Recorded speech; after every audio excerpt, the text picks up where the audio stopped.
build that bright future. It cannot be done alone.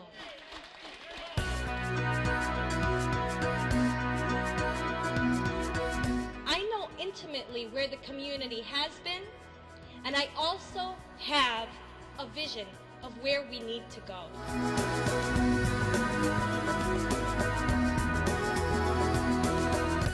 Everyone across the city tells us this is the year. This is the year when City Hall will change.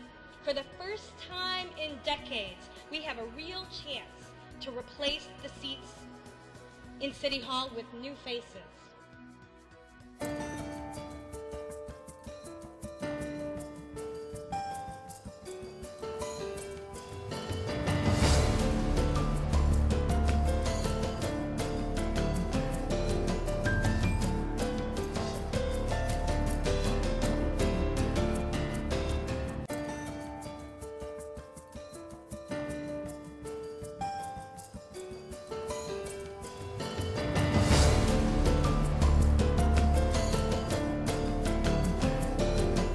I'm running for alderman because I believe it's really time for a new type of leadership, a new type of alderman, one that actually reaches out to the community, one that understands that we have to have a long-term vision for our neighborhood and actually have a plan to really improve our quality of life, such as a plan for our schools and how to make it better, a plan to make it safer, and a plan to really make sure that we have a healthy community.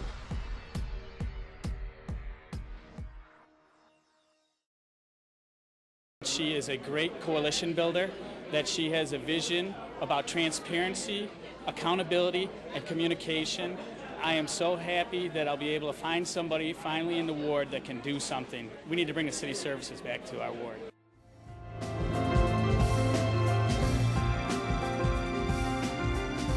She is a mother, she is a working woman, she has city government experience, she has the skills to be able to use those and draw on those and to make the bridges that we need to be able to connect all the groups in the ward. Right now that's not happening.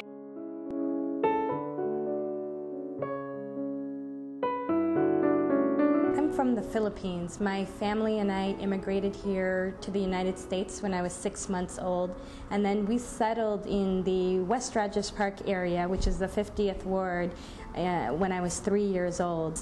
There were South Asians coming in, Filipinos coming in, and it was a place where it was affordable and a place where families knew each other from back home or in the Philippines, and that's why it brought more people to the area.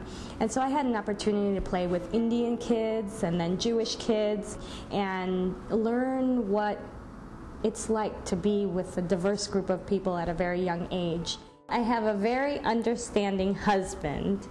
We would not have gotten married if he didn't understand the type of life that I believe we should model, which is one where we're always committed to doing some type of work in the community.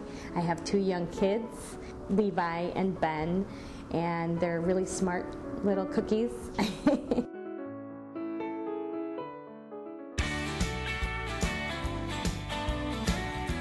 This is about bringing people together to fight for change.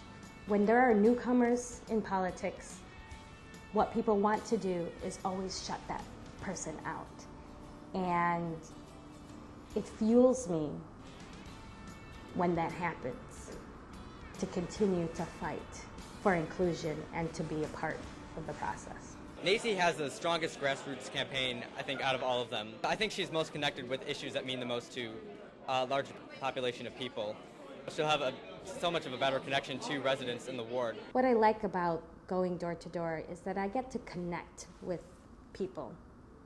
I get to hear about what their issues are, and I get to find out what their challenges are, and I get to help them. It amazes me every day how she's able to, slog through these 16-hour days and just hit the trail, bounce back the next day, and come back even stronger than the day before.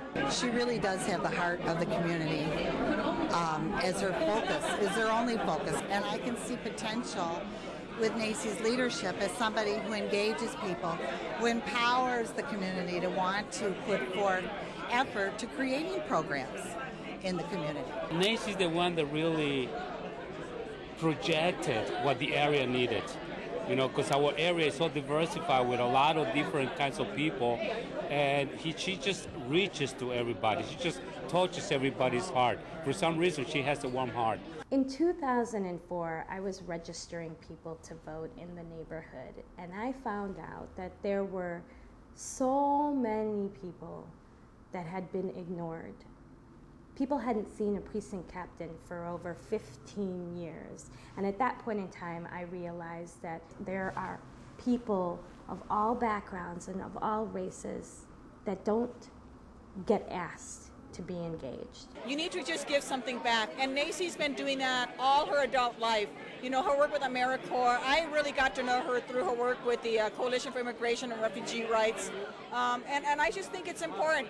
And her life, her career really epitomizes that idea of giving something back. She is very passionate about how she wants to change the status quo. I believe in democracy, I believe in the American ideals, and I believe that things can be changed.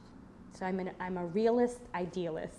I think it's time that a person like her with her background has an opportunity to not only lead but also govern in a city like this. It's time.